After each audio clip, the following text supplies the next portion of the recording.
Okay, maximum जो students मैंने देखे 12th में हैं और साइंस में हैं, कुछ लोगों ने 12th किया है उसका परसेंटेज कम है। जैसे कि सर ने पहले भी बोला कि हम कोई कोर्स साइंस आर्ट्स कॉमर्स ये सेलेक्ट नहीं करते। हमें लगता है हमने साइंस लिए अच्छी जॉब अपॉर्चुनिटीज होगी, लेकिन 12th होने के बाद हमें ये नहीं पता कि हमें करना क्या है। अगर कोई बीएससी कर रहा है, हम बीएससी कर रहे हैं। एक स्टूडेंट थी जिसको शायद डेटा साइंस करना था, जो आजकल ट्रेंडिंग कोर्स है। बट क्या आपके पास कोई भी कोर्स करने के बाद जॉब गारंटी है? क्या इंजीनियरिंग करने के बाद आपके पास जॉब गारंटी है? हम कोर्स शायद इसके लिए करते हैं कल को हम अच्छा अर्न करेंगे। लेकिन paramedical courses, allied health sciences जो कोर्सेज हम लोग लेके आए आपके लिए, ये वो कोर्सेज है जिसमें गारंटीड जॉब तो है और साथ में आप खुद का बिजनेस भी स्टार्ट कर सकते हैं। क्लियर? तो कुछ एलिजिबिलिटी है कि कुछ कोर्सेज आप 12th के बाद कर सकते हो, कुछ कोर्सेज हैं जो आप 10th के बाद कर सकते हो। जैसे कि पहले आपने दो पैनल यहाँ पे लगा हुआ देखा होगा, डी फार्मेसी लिखा है। फार्मेसी के बारे में कुछ आइडिया है कि डी फार्मेसी क्या होता है? मेडिसिन सबको पता है, दवाइयों के बारे में आपको पता है। तो ये दवाइयाँ बनती कैसे हैं? जो दवाइयाँ बनती है ये बनता है कैसे? तो उसका रिसर्च होती है, जो कंपनीज होती है बनाती हैं, लेकिन उनको बनाने के लिए स्टाफ चाहिए। तो स्टाफ कौन होता है? Pharmacy students. तो जो बी फार्मा करते हैं, ऐसे लोग या तो मेडिकल कंपनीज में आप जॉब कर सकते हो या कल को खुद का एक मेडिकल ओपन करके उसको आप चला सकते हो। इतना क्लियर है? तो करियर अपॉर्चुनिटी अगर आप फार्मासिस्ट काम करना है तो डी फार्मा या बी फार्मा आपको करना होता है। जिसकी एलिजिबिलिटी ये है, अगर आप डी फार्मेसी करते हो तो 12th में आपका ओवरऑल 40% मार्क्स होना चाहिए और PCB physics chemistry and bio subject आपका कंपलसरी होना चाहिए।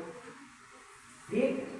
कोर्स कंप्लीट होने के बाद आप हायर डिग्री कर सकते हो। अगर हायर डिग्री नहीं करना है, जैसे बी फार्मेसी, देन उसके बाद एम फार्मेसी, वो नहीं करना है तो आप खुद का मेडिकल ओपन कर सकते हो या मेडिकल रिसर्च कंपनीज में आप जॉब कर सकते हैं, जिसमें 100% जॉब असिस्टेंस है। आपको पता है आज इतनी बीमारियां मार्केट में है, हर एक कंपनी अपनी दवाइयां बनाती है। सिप्ला के बारे में सुना है? जब डॉक्टर आपको लिखता है पीछे कंपनी का नाम होता है, सिप्ला सुना होगा आपने। सिप्ला क्या एक कंपनी है, तो आप जहां पे आपका जॉब अपॉर्चुनिटीज है कि आप सिप्ला में जॉब कर सकते हो। क्लियर? नेक्स्ट जो कोर्स आप देख रहे हैं इसमें जीएनएम नर्सिंग, नर्सिंग के बारे में सबने सुना है। एक हॉस्पिटल जहां पे डॉक्टर आपको असिस्ट करता है, आपको चेक करता है और आप एडमिट होते हो, तो वो लिखता है कि इसको कौन से मेडिसिन, कौन से इंजेक्शन, सलाइन कब कब देना है। वो काम कौन करता है? एक नर्स। तो डॉक्टर के बाद नेक्स्ट कौन है जो आपका टेक केयर कर रहा है? एक नर्स है जो आपको 100% रिकवरी करके आपको घर भेजती है। तो नर्सिंग में भी करियर अपॉर्चुनिटीज है। आपने देखा होगा आफ्टर कोविड या कोविड के टाइम पे कितने लोग बीमार हुए थे, कितने हेल्थ केयर स्टाफ की रिक्वायरमेंट्स थी जो इंडिया में अभी शॉर्टेज है। तो ये एक अपॉर्चुनिटी है जहां पे आप गवर्नमेंट जॉब्स, बड़े हॉस्पिटल्स जितने भी आपने मुंबई से फोर्टीज और भी जो हॉस्पिटल्स होते हैं उसमें आप जॉब कर सकते हैं। सैलरी रेंज इसकी बहुत अच्छी होती है। स्टार्टिंग सैलरी आपकी 20,000 प्लस जो जाती है 70, 80, 90, 1 लाख, 2 लाख। अगर आप अब्रॉड जाने के लिए इंटरेस्टेड हैं, अब्रॉड में आपकी सैलरी 2 लाख प्लस से स्टार्ट होती है। तो 2 लाख रुपए महीने का आप कमाते हो अगर आप अब्रॉड जा रहे हो। तो जीएनएम नर्सिंग आपका 3 साल का कोर्स है, जिसमें आपका 12th में आर्ट्स, कॉमर्स, साइंस कोई भी स्ट्रीम होगा आप इसको कर सकते हैं, लेकिन 40% मार्क्स आपका होना चाहिए। क्लियर है? अपॉर्चुनिटीज की इतनी एंडलेस है। आज भी आप किसी भी हॉस्पिटल में चले जाओ, अगर आपके पास जीएनएम का सर्टिफिकेट है आपको कोई भी ले सकता है, लेकिन आपको आपकी पर्सनालिटी, आपका कम्युनिकेशन, आपका नॉलेज इसमें काम करना है। तो जितना अच्छा नॉलेज, जितना अच्छा आपका कम्युनिकेशन, उतना अच्छा सैलरी आपको मिलता है। तो सैलरी अच्छा किसको कम, किसको ज्यादा मिलेगा? रीजन क्या है? नॉलेज और आपकी पर्सनालिटी और क्या डिग्री आपके पास है। क्लियर? नेक्स्ट कोर्स जो हमारे पास है इसमें आप देख लो बैचलर्स ऑफ फिजियोथेरेपी। ये बहुत ही ज्यादा ट्रेंडिंग कोर्स है मार्केट में। जो एमबीबीएस करने की सोचता है, अगर उसका एमबीबीएस में नंबर नहीं आया, उसके बाद वो bachelors of physiotherapy PPT course कर सकता है। 12th में आपके पास फिजिक्स, केमिस्ट्री, बायो होना चाहिए। फिजिक्स, केमिस्ट्री, बायो में 45% होना चाहिए, तब जाके आप ये कोर्स कर सकते हो। अगर आप महाराष्ट्र की यूनिवर्सिटी से कोर्स करते हो तो आपको नीट देना कंपलसरी है। नीट में आपका परसेंटेज आना जरूरी है, तब जाके आप कर सकते हो। बट हमारे पास इंडिया का लार्जेस्ट मेडिकल यूनिवर्सिटी है जिसका नाम है Rajiv Gandhi university of health science Karnataka, जहां पे नीट की रिक्वायरमेंट नहीं है। और ये कोर्स कंप्लीट करने के बाद आपके नाम के आगे डॉक्टर लगता है। क्या लगता है? डॉक्टर का टैग लगेगा आपके नाम के आगे अगर आप ये 4.5 साल का कोर्स कंप्लीट करते हो। इसीलिए मैंने बोला था it is equivalent to MBBS doctors, क्योंकि वो भी एमबीबीएस करने के बाद आपको डॉक्टर का टैग लगता है, बीपीडी कंप्लीट होने के बाद भी आपका डॉक्टर का टैग लगता है। दोनों में फर्क क्या है? अभी एग्जांपल देता हूं। कभी देखते हो गिर जाते हो या एक्सीडेंट होता है तो हाथ वगैरह फिंगर्स में कहीं फ्रैक्चर हो जाता है, ऑर्थोपेडिक के पास आप जाते हो, वो क्या करता है? उसको प्लास्टर लगाता है। प्लास्टर लगा के उसको अपने लोकेशन पे ले आता है, उसको फिट कर देता है। लेकिन उसके बाद आपका जो हाथ का मूवमेंट है क्या वो हो रहा है? नहीं हो रहा है, वो स्टिफ हो जाएगा एक जगह पे। उसने सिर्फ हाथ को जोड़ दिया है, लेकिन अब उसका मूवमेंट कैसे होगा? तो जो फिजियोथेरेपिस्ट डॉक्टर्स होते हैं ट्रीटमेंट के थ्रू आपकी वो मूवमेंट को वापस फॉर्म में लेके आते हैं। इसलिए आज फिजियोथेरेपी डॉक्टर्स की रिक्वायरमेंट मार्केट में बहुत ज्यादा है। डॉक्टर्स आपको मेडिसिन देकर उसको ठीक कर सकता है, ऑर्थोपेडिक उसको प्लास्टर के थ्रू अपने पोजीशन में ला सकता है, लेकिन उसका मूवमेंट नहीं करा सकता है। कभी कभी आप देखोगे हाथ जुड़ गया लेकिन उसका मूवमेंट वैसे ही रहेगा, तब आपकी रिक्वायरमेंट होती है फिजियोथेरेपिस्ट डॉक्टर्स की। अब इसमें जॉब अपॉर्चुनिटीज क्या है? Endless job opportunities. जितने भी आज बड़े हॉस्पिटल्स हैं वहां पे एक फिजियोथेरेपिस्ट डॉक्टर होता है। आप वहां पे या तो फुल टाइम काम कर सकते हो या तो एज अ विजिटिंग डॉक्टर काम कर सकते हो। विजिटिंग डॉक्टर मतलब आपने देखा है कभी इमरजेंसी केसेस में डॉक्टर को बाहर से बुलाना पड़ता है, जिसका एक टाइम पीरियड होता है। या तो आप कभी हॉस्पिटल में जाते हो तो बोलते हैं कि डॉक्टर का टाइमिंग 2 to 6 है, तो दे आर विजिटिंग डॉक्टर्स। और जो आपको स्पेशलाइज्ड डॉक्टर्स आपको कितना चार्ज करते हैं? उनका 1000 to 2000 सिर्फ कंसल्टेंसी चार्जेस होता है एक पेशेंट का। फिजियोथेरेपिस्ट डॉक्टर्स भी सेम चार्ज करते हैं, डिपेंड करता है कौन से लोकेशन में। एक पेशेंट का कितना चार्ज करेगा वो? 1000 to 2000 कंसल्टेंसी। तो आप एमबीबीएस के स्पेशलिस्ट डॉक्टर के इक्वल कमा रहे हो। तो अगर आप एक हॉस्पिटल में गए, 2-3 हॉस्पिटल में विजिट करो, आप दिन का कितना कमा सकते हो खुद सोचो। और वो भी एक पेशेंट की नसीब बात कर रहा हूँ। बाद में जाके अगर आप हॉस्पिटल में आपको काम करना है, आप खुद के स्पेशलाइज्ड क्लिनिक ओपन कर सकते हैं फिजियोथेरेपी के। और ये जो कोई भी मूवमेंट है वो क्या एक बार विजिट से हो जाता है? नहीं, महीनों लग जाती है उसको ठीक करने के लिए, मूवमेंट को वापस लाने के लिए। तो एक पेशेंट आपके पास पूरे महीने आएगा, एक बार आएगा तो आपको 1000 दे रहा है, पूरे महीने का कितना पे कर रहा है आपको? 30,000 एक पेशेंट। अगर आपको भाई ऐसे 5 पेशेंट का तो महीने के कितने हो गए? 1.5 लाख, 1,50,000 आपका मंथली इनकम। डॉक्टर का टाइम भी है, डॉक्टर के बराबर भी आप सैलरी इनकम कमा रहे हो। इसीलिए ये ट्रेंडिंग कोर्स बना हुआ है आजकल पीपीटी। जो बच्चे अभी 12th में हैं इसके बारे में जरूर सोचना और ये ट्राई करना कि फिजिक्स केमिस्ट्री बायो में आपका 45% आना चाहिए, तब आप ये कोर्स कर सकते हैं। और आपके लिए क्यों सुटेबल है? क्योंकि ये मॉर्निंग और डे में कर सकते हैं। नर्सिंग के लिए आपका नाइट का भी शिफ्ट होता है, लेकिन यहाँ पे मॉर्निंग डे इवनिंग में आप आराम से काम कर सकते हो, नाइट में आप अपने घर पे रह सकते हो। तो ये बेनिफिट है ये कोर्स को करने का। और ये कोर्स कहाँ से दे रहे हैं हम लोग? इंडिया का लार्जेस्ट मेडिकल यूनिवर्सिटी जो है Rajiv Gandhi university of health science. तो उसका वेटेज उतना है, मार्केट में जॉब अपॉर्चुनिटीज उतनी ज्यादा है। डन।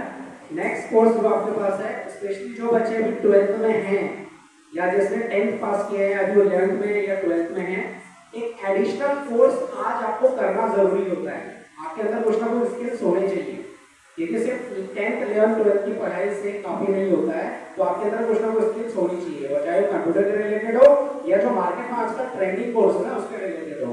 तो ऐसा ही कोर्स आपके पास है DMLT, diploma in medical laboratory technology. जैसे कि आप किसी डॉक्टर के पास जाते हो, आप कंटिन्यू बीमार होते हो तो डॉक्टर आपको टेस्ट लिखता है, urine test, stool test, blood test, है ना।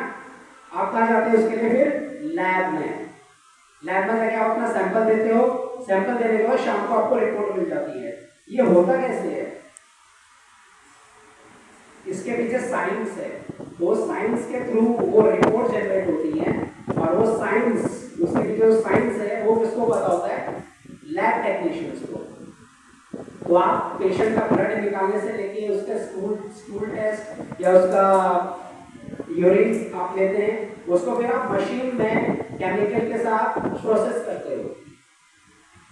प्रोसेस करने के बाद उसकी एक रिपोर्ट जनरेट होती है, और रिपोर्ट जनरेट होने के बाद आप पेशेंट को देते हो। पेशेंट वो रिपोर्ट लेके डॉक्टर के पास जाता है, और डॉक्टर फिर उसको बताता है आपको बीमारी है या नहीं है। तो ये होता है मेडिकल लैब टेक्नीशियंस।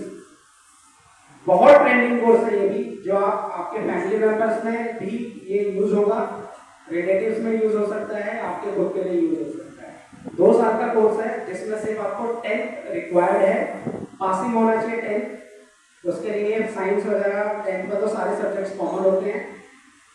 2 साल का कोर्स होगा, जिसमें आपकी थियरी, प्रैक्टिकल, इंटर्नशिप, और लैब में आप जाके इंटर्नशिप करोगे। आप भी वो नॉलेज गेन करोगे कि सैंपल लेना है, उसके बाद उसको कैसे प्रोसेस करते हैं, कौन सा मशीन में करते हैं, रिपोर्ट कैसे जनरेट होता है, ये सब।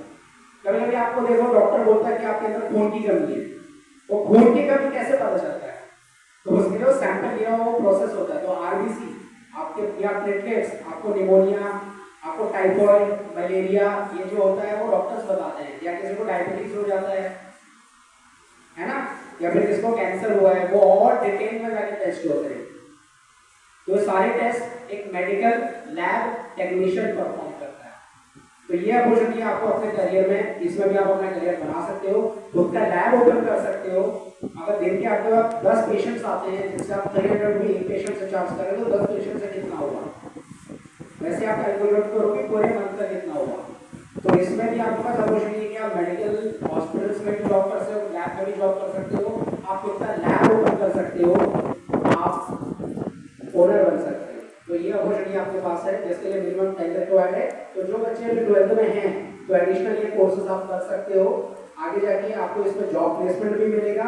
2-3 साल आप लैब में काम कीजिए, हॉस्पिटल में काम कीजिए, खुद का लैब ओपन कीजिए, तो किसी के अंदर आपको जॉब करने की रिक्वायर्ड भी नहीं रहेगी। तो जितने भी कोर्सेज अभी तक आपने देखे, ये सारे कोर्सेज में 100% जॉब गारंटी बोल सकता हूँ, लेकिन असिस्टेंट बोलता हूँ कि कुछ लोग एलिजिबल नहीं हो पाते हैं। लेकिन ऐसा है कि आप कोई भी ये जितने भी कोर्सेज हैं, आप सर्टिफिकेट लेके जाओगे, कहीं पे भी आपको कोई भी जॉब के लिए मना नहीं करेगा।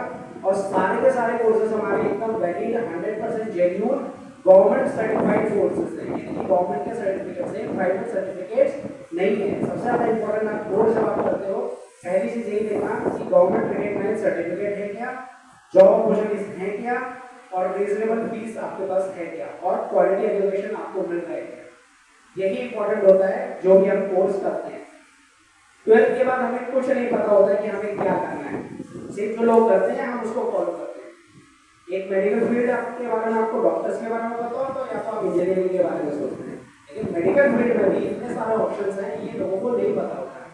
तो ऐसा करियर गाइडेंस हम लोग आपको ये बताने के लिए आए हैं कि ऐसे ऑप्शंस हैं जिसके लिए आपको पनवेल भी जाने की जरूरत नहीं है। आपके कॉलेज में ही ये सारे कोर्सेज स्टार्ट हो रहे हैं, यहीं पे इसको कंप्लीट कराया जाएगा, यहीं के जो आपके सर्टिफिकेशंस होंगे, यहीं से आपको जॉब प्लेसमेंट भी दिया जाएगा। और अच्छा खासा एक्सपीरियंस सबको रहा है इस फील्ड में, स्किल डेवलपमेंट के इसमें। तो हम नए नहीं हैं, जो पहली बार कोर्सेज कर रहे हैं, स्किल डेवलपमेंट में भी हम लोगों ने काम किया हुआ है, काफ़ी बच्चों को हम लोग प्लेस भी किया हुआ है, उनका करियर बनाया है। तो आपके बाकी ऑप्शंस आज अवेलेबल हैं। तो एक बार मैं फिर से रिपीट करना चाहूँगा, फार्मेसी जो मेडिसिन बनती हैं उसके रिलेटेड कोर्स है, जिसका D pharmacy course, diploma in pharmacy 2 साल का कोर्स है। 12th होना चाहिए, 40% मिनिमम होना चाहिए, आप ये कर सकते हैं। उसके बाद नेक्स्ट है जीएनएम नर्सिंग, 3 साल का कोर्स है, आर्ट्स कॉमर्स साइंस।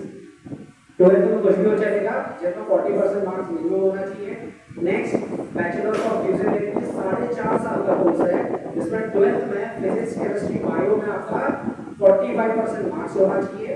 नेक्स्ट है DMLT, diploma in medical lab technology, minimum 10th होना चाहिए, पास होने चाहिए, और इसको आप कर सकते हो। सारे कोर्सेज में 100% जॉब है, इंटर्नशिप है, पेड इंटर्नशिप रहेगी, और जॉब सपोर्ट है। किसी को कुछ डाउट है तो प्लीज पूछ सकते हैं, लेकिन सोचिएगा ये